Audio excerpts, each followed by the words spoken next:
Hello viewers, আসসালামু আলাইকুম। আজকে 30 থেকে 40,000 টাকা রেঞ্জের বেস্ট ফ্ল্যাগশিপ অ্যান্ড্রয়েড ফোনগুলো দেখাবো আপনাদেরকে। যাদের এই রেঞ্জের মধ্যে ফোন দরকার তারা দেখতে পারেন।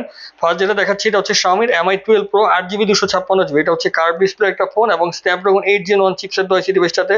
মানে গেমিং পারফরমেন্স খুবই ভালো আসবে। এই ডিভাইসটা আমাদের কাছে পেয়ে যাবেন অনলি ফোন প্রাইস পড়বে 35,500 টাকা। এরপর আমাদের কাছে আছে Xiaomi Mi 11 Pro। এটাও কিন্তু খুবই জনপ্রিয় একটা ডিভাইস। Mi 11 Pro এটা স্ন্যাপড্রাগন 888 প্লাস চিপসেট দেওয়া হয়েছে বক্স সহকারে 12/256GB। এটার প্রাইস পড়বে 34,500 টাকা। এরপর যেটা আছে এটা হচ্ছে Oppo Find X5 Pro 12GB 256GB। এটাতে দেওয়া হয়েছে Snapdragon 8 Gen 1 chipset, curve display একটা ডিভাইস, ফ্ল্যাগশিপ ফোন। এটা আমাদের কাছে অনলি ডিভাইস পেয়ে যাবেন 40,500 টাকায়। এরপর যারা ভিভোর মধ্যে ফোন চাচ্ছেন, মানে 40 রেঞ্জের মধ্যে, এটা পেয়ে যাবেন। এটা আমাদের কাছে প্রাইস পড়বে 32,500 টাকা। এটা হচ্ছে Vivo X70 Pro 8GB 128GB সাথে বক্স চার্জার সব পেয়ে যাবেন। এরপর যারা স্যামসাং এর মধ্যে স্ন্যাপড্রাগন ভেরিয়েন্টের ডিভাইস চাচ্ছেন তাদের জন্য আছে স্যামসাং গ্যালাক্সি S22।